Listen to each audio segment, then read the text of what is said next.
Hai Omovers, selamat datang di channel O Mama O Papa, sebuah kisah nyata.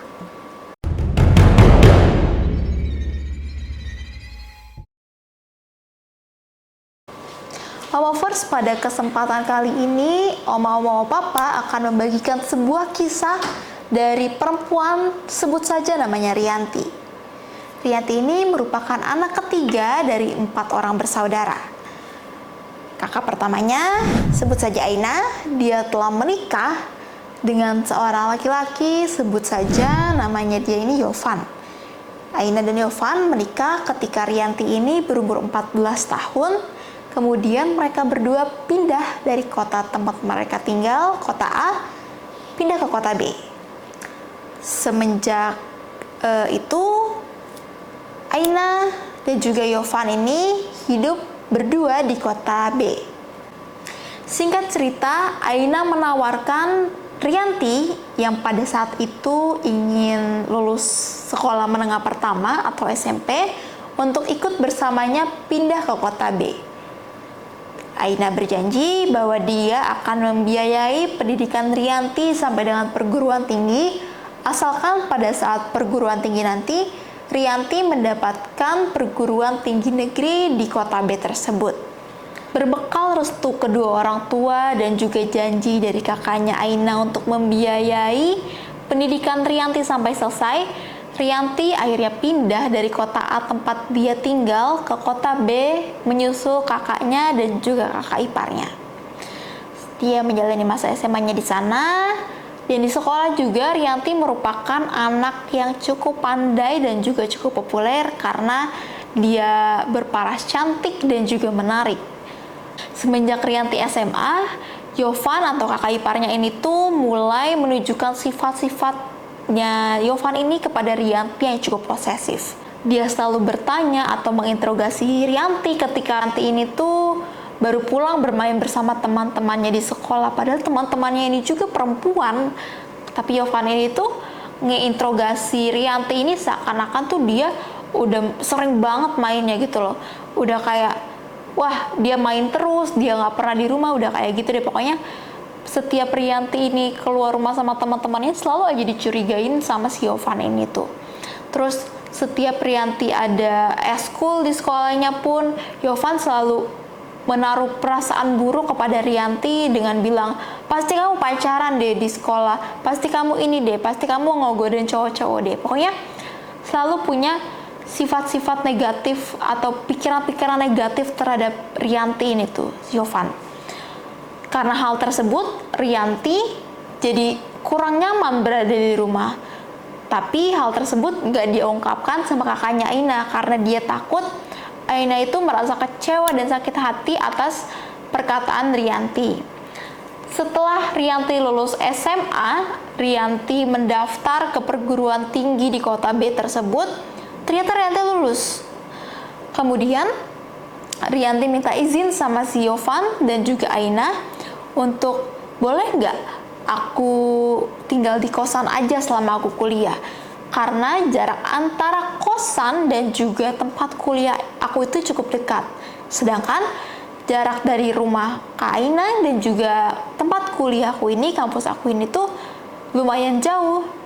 Mendengar hal tersebut, orang pertama yang menolak, yang pokoknya sangat banget tidak menyetujui Aina pindah ke tempat kos itu adalah Yovan. Dia menghasut Aina bagaimanapun caranya supaya Rianti ini tuh nggak pindah dari rumahnya. Mendengar hal tersebut, Rianti nggak bisa apa-apa karena kan yang biayain kuliahnya juga kakaknya ya, sampai pokoknya kakaknya janji biayain kuliah sampai selesai. Kayak ya udah deh, Rianti mikirnya kayak gitu. Ya udah aku tinggal di rumah si Kak Ainanya aja gitu. Kemudian setelah beberapa hari Rianti berkuliah, pada hari itu Rianti pulang ke rumah dari tempat dia kuliah dengan keadaan cukup malam, kayak setelah selesai Isya. Nah, Rianti mandi, bergegas mandi, pulang ke rumah, kemudian dia sholat Isya dan kemudian makan, dia langsung masuk kamar dan tertidur dengan pulas. Di tengah-tengah dia sedang tertidur, dia merasakan ada sesuatu yang menekan badannya. Dia sontak kaget, dia membuka matanya dan ternyata di atasnya ada abang iparnya, ada kakak iparnya, yaitu Yovan. Yovan berusaha mencium Rianti sambil melucuti pakaiannya satu persatu. Rianti terkejut, dia sontak mendorong Yovan, tapi dia nggak kuat karena badannya Yovan yang cukup besar mungkin ya. Dia nggak kuat, akhirnya dia menendang kemaluannya Yovan dan mendorong Yovan hingga Yovan terjatuh. Yovan membentur meja riasnya Rianti. Hal tersebut mengundang keributan dari kamar kakaknya ini, Aina. Aina sontak berteriak dari kamarnya, "Rianti, ada apa?" Yovan mendengar istrinya yang ingin keluar kamar dan mengunjungi kamarnya Rianti ini tuh langsung terbirit-birit sambil menahan sakit. Rianti yang dengan keadaan tidak percaya, dia bengong, dia kaget, dia shock melihat kelakuan kakak iparnya itu tuh. Dia diam saat si Aina ini kakaknya bertanya masuk ke kamarnya, "Rianti, ada apa? Apa yang terjadi? Kenapa ribut-ribut?" Dengan suara lantang, Rianti menyebutkan seperti ini kepada Aina. "Nggak apa-apa kak, tadi aku mimpi ingin diperkosa sama setan." Hal tersebut Rianti ucapkan secara lantang, berharap Yovan mendengar hal tersebut. Rianti tidak mengetahui apakah Yovan telah kembali ke kamarnya atau masih di luar menahan sakit. Semenjak malam itu, Yovan tidak berani untuk memunculkan mukanya di depan Rianti. Sebenarnya Rianti ini tuh pengen banget buat menceritakan hal yang dia alami tadi malam kepada kakaknya ini, Aina. Cuma dia mikir, aduh, nanti kalau aku ceritain, si kakakku ini jadi sedih, jadi sakit hati, jadi kecewa sama sikap suaminya ini. Kemudian akhirnya Rianti memutuskan untuk menceritakan hal tersebut ke kakaknya yang nomor 2, yaitu Iko. Mendengar hal tersebut, Iko sontak marah besar kepada Yovan dan ingin memukul dia. Iko bilang, "Kalau sampai dia melakukan hal seperti itu lagi, akan kubunuh dia." Rianti menahan emosi Iko karena Iko berkata dia ingin membunuh Yovan hari ini juga secara langsung. Dan Rianti bilang sama Iko, "Boleh nggak kalau misalkan Kak Iko bantu aku aja buat pindah ke kosan. Jadi aku nggak ada di rumah itu lagi, aku pindah ke kosan, tapi hal ini harus disembunyikan sampai waktu kepindahan aku tiba." Akhirnya Iko menyetujui ide adiknya tersebut dan membantu adiknya untuk pindah ke kosan dan membiayainya di sana. Hari kepindahan pun tiba. Waktu itu Iko datang untuk menjemput Rianti yang sudah bersiap-siap dengan barang-barangnya. Hal tersebut membuat Yovan dan juga Aina kaget. Yovan refleks langsung melarang hal tersebut. Pokoknya Rianti nggak boleh keluar dari rumah ini selama dia kuliah. Dan Aina pun jadi ikut-ikutan kayak, pokoknya Rianti di sini aja, Rianti nggak boleh keluar rumah. Maksudnya kayak biar aman di sini. Padahal di dalam rumah juga nggak aman ya. Cekcokan pun antara Iko dan juga Yovan dimulai. Pokoknya Iko adu mulut sama Yovan tuh di situ. Mereka berantem, mereka bertengkar yang membuat Aina ini tuh pingsan. Dia histeris dan juga pingsan. Terus Rianti menghentikan, pokoknya berusaha untuk melerai mereka berdua. Pada saat si Aina pingsan, mereka berdua langsung berhenti bertengkar. Itu, mereka udah adem berhenti bertengkar, tapi Rianti dan Iko tetap pada jalannya karena memang dari awal sudah direncanakan. Setelah Aina sadar, Rianti dan Iko memutuskan untuk tetap berangkat untuk pindah ke kosan.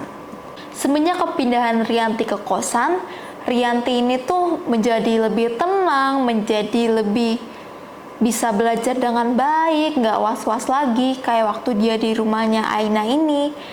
Pas mau tidur harus kunci pintu rapat-rapat, harus lihat sekitar dulu, dia nggak mau berduaan aja di rumah sama si Yovan ini.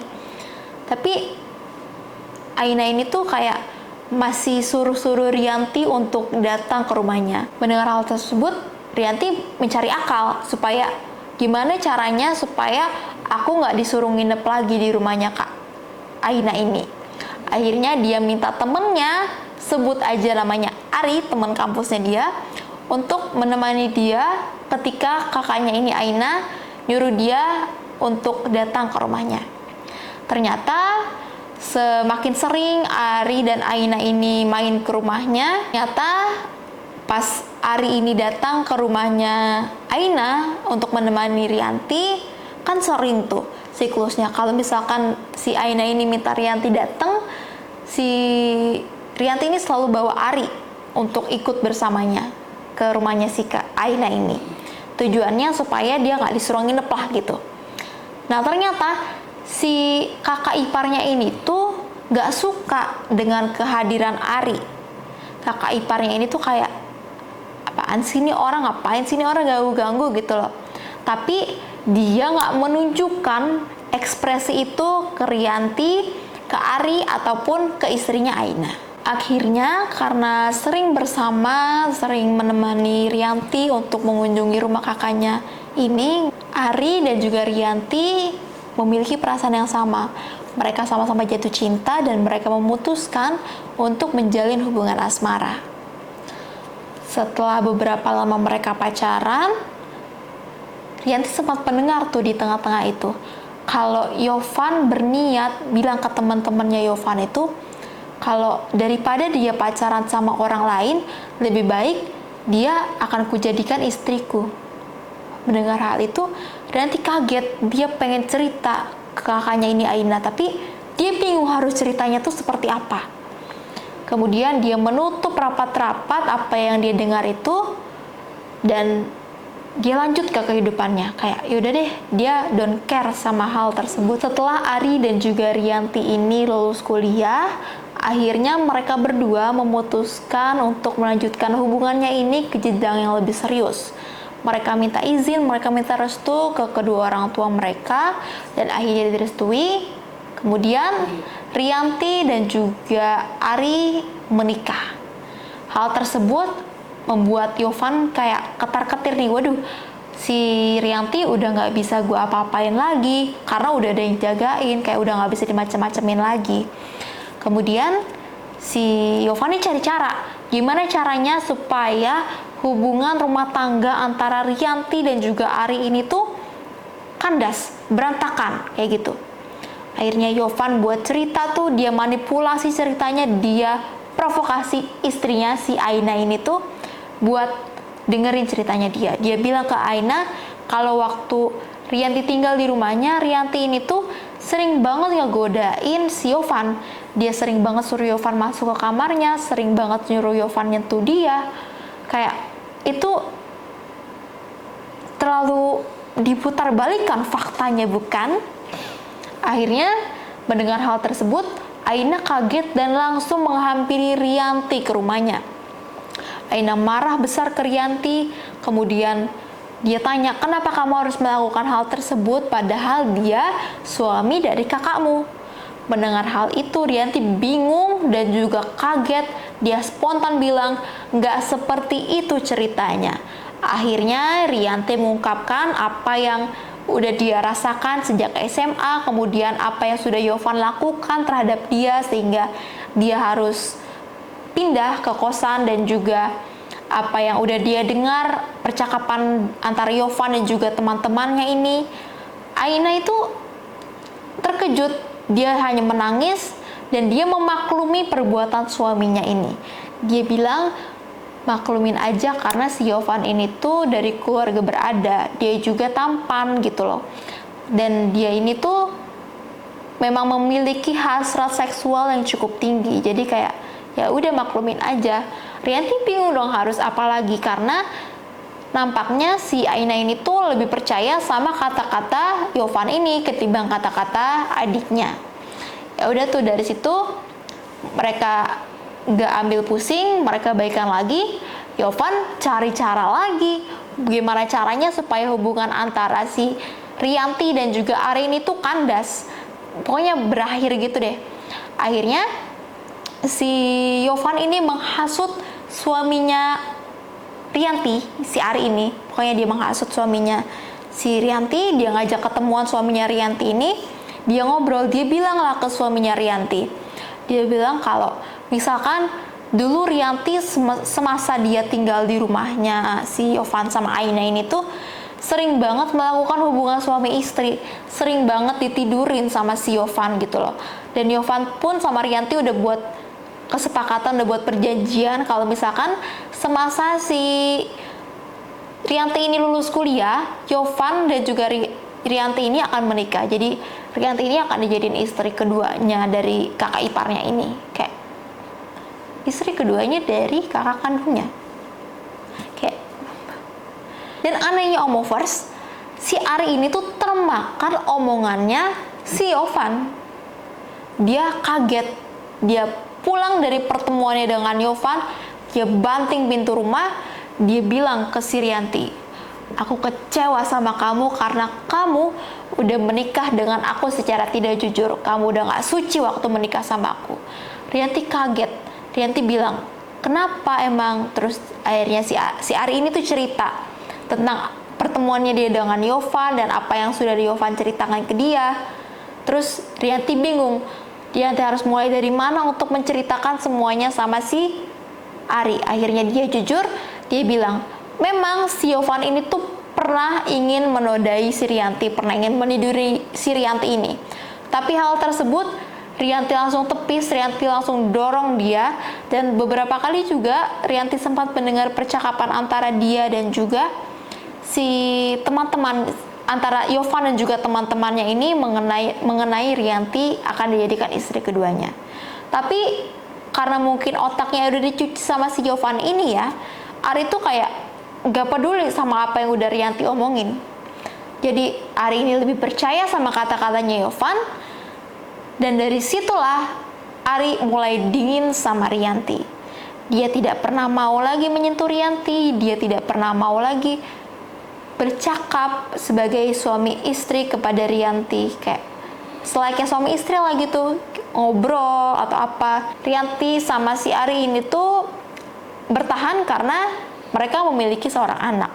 Sisanya ya udah, si Ari ini tuh dingin banget sama Rianti, kayak gue nggak bakal mau nyentuh lu karena udah jijik gitu, intinya kayak gitu.